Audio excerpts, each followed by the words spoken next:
Hello भाइयों, कैसे हो? आई होप आप सब बढ़िया होंगे। आज की वीडियो हम बात करने वाले हैं class 9th NCERT chapter 6 lines and angles के एक्सरसाइज 6.1 का क्वेश्चन 1 हम सॉल्व करने वाले हैं। क्वेश्चन फर्स्ट ये है, in figure 6.13 lines A B and C D intersect at ओ।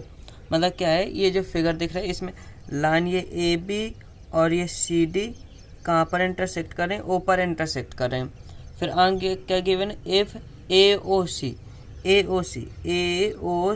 ये वाला angle plus angle B O E आपको इस एंगल और इस एंगल इनका सम कितना गिवन है? 70 डिग्री गिवन है। And angle B O D ये आपको गिवन है कितना? 40 डिग्री। बी ओ डी कितना गिवन है? एंगल बी ओ डी कितना है? 40 degree. Find angle B O E आपको ये वाला एंगल फाइंड करना है। And reflex angle C O E और सी ओ ई का रिफ्लेक्स एंगल फाइंड करना है। तो देखो इसको सॉल्व कैसे करेंगे। जैसे आपको देखो ये क्या गिवन है, line A B and C D intersect at O. Intersect का मीनिंग क्या होता है? जब दो लाइनें, जैसे एक ये लाइन हो गई और एक ये लाइन हो गई, ऐसे जब दो लाइन कहीं पर एक इंटरसेक्ट मतलब इन इस लाइन में और इस लाइन में अगर कोई इनमें कोई कॉमन पॉइंट हो, वन पॉइंट कॉमन हो, तो इनको क्या बोलते हैं? Intersecting line. ऐसे देखो इसमें इस क्वेश्चन में क्या है, ये ए बी और ये आपकी सी डी ये ऐसे इंटरसेक्ट कर रही हैं ऊपर। तो ये एंगल अगर 40 डिग्री है तो ये एंगल भी आपका 40 डिग्री। इनको क्या बोलते हैं? Vertically opposite angle. जब टू लाइंस इंटरसेक्ट करती हैं तो अपोजिट एंगल क्या होते हैं? इक्वल होते हैं, वर्टिकली अपोजिट एंगल। तो आपका क्या हो जाए? Angle A O C equal हो जाए किसके? एंगल बी ओ डी के। एंगल बी ओ डी के ये क्या है? Vertically opposite angle. Vertically opposite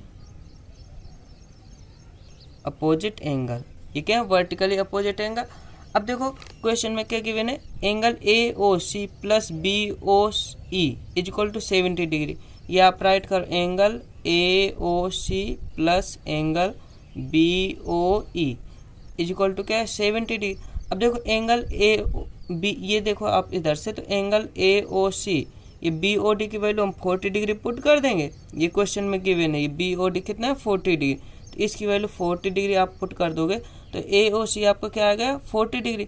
आप इसमें भी ये जो गिवन था ना, A O C plus B O E is equal to 70 degree, आप इधर इसकी वैल्यू ए ओ सी की वैल्यू इधर से पुट कर दो, ये 40 degree plus angle B O E is equal to क्या आ जाएगा? 70 डिग्री। अब ये 40 डिग्री उस साइड जाएगा तो ट्रांसपोज करेंगे तो माइनस में चला जाएगा। तो angle B O E is equal to क्या आएगा? 70 डिग्री माइनस में 40 आएगा तो कितना? 70 को 40 माइनस करेंगे 30 डिग्री आ जाएगा। आपके first answer angle B O E की वैल्यू आ गई। अब हमें चाहिए क्या? रिफ्लेक्स एंगल सी ओ ई। सी ओ ई कहाँ है? सी ओ ई। अगर हमें किसी रिफ्लेक्स एंगल का मतलब क्या होता है, जैसे एंगल सपोज ये बन रहा है हमारा ऐसे, जैसे सपोज ये एंगल है, कोई ये एंगल बन रहा है, ये मान लो एंगल ए ओ बी है।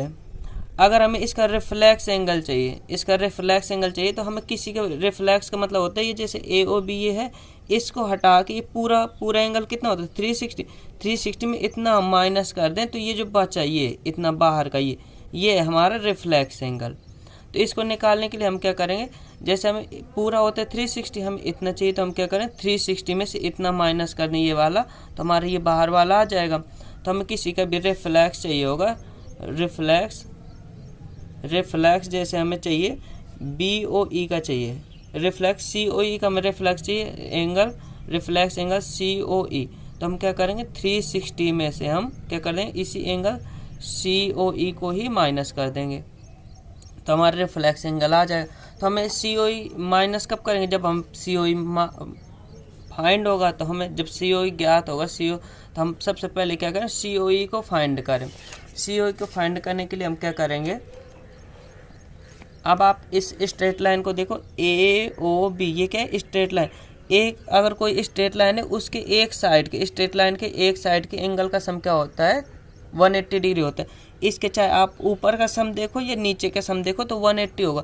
तो हम इस एंगल के इस स्ट्रेट लाइन के जितने भी ऊपर के एंगल है सबका सम 180 कर देंगे। तो देखो angle A O C, angle A O C plus angle C O E, ये एंगल प्लस ये angle C O E plus angle B O E, ये वाला एंगल बी ओ ई, इन तीनों का सम क्या हो जाएगा 180 डिग्री। अब देखो ए ओ सी की वैल्यू हम फाइंड कर चुके हैं कितना 40 डिग्री, इसकी value 40 degree plus C O E हमें चाहिए C O E plus angle B O E की वैल्यू हम फाइंड कर चुके हैं कितनी 30 degree is equal to 180 degree. अब हम क्या करें, इनको ऐड करोगे 40 और 30 कितना हो जाए 70 डिग्री। तो एंगल सी ओ ई, ये सी ओ ई और ये इनका सम 70 डिग्री आएगा, इस साइड आएगा तो माइनस में हो जाएगा 180 माइनस क्या हो जाएगा 70 डिग्री। 180 में 70 डिग्री माइनस करोगे तो एंगल सी ओ ई आपको क्या आ जाएगा 110 डिग्री। अब हमें चाहिए क्या, हमें तो सी ओ ई नहीं चाहिए था, हमें क्या चाहिए था रिफ्लेक्स सी ओ ई, हमें सी ओ ई का रिफ्लेक्स एंगल चाहिए था। रिफ्लेक्स एंगल फाइंड करने के लिए अभी मैंने क्या बताया था कि आपको 360 में से माइनस कर देना है। तो reflex angle C O E is equal to क्या हो जाएगा 360 degree minus angle C O E. तो आप 360 में से आप 110 माइनस करो कि कितना आ जाएगा 0 0, 6 में 1 माइनस किया 5 और 250 डिग्री। ये आपका आंसर आ गया। अगर वीडियो अच्छी लगे तो वीडियो को लाइक शेयर और सब्सक्राइब, चैनल को सब्सक्राइब कर लें। आपका ये एक आंसर था और एक ये आंसर। Thanks for watching.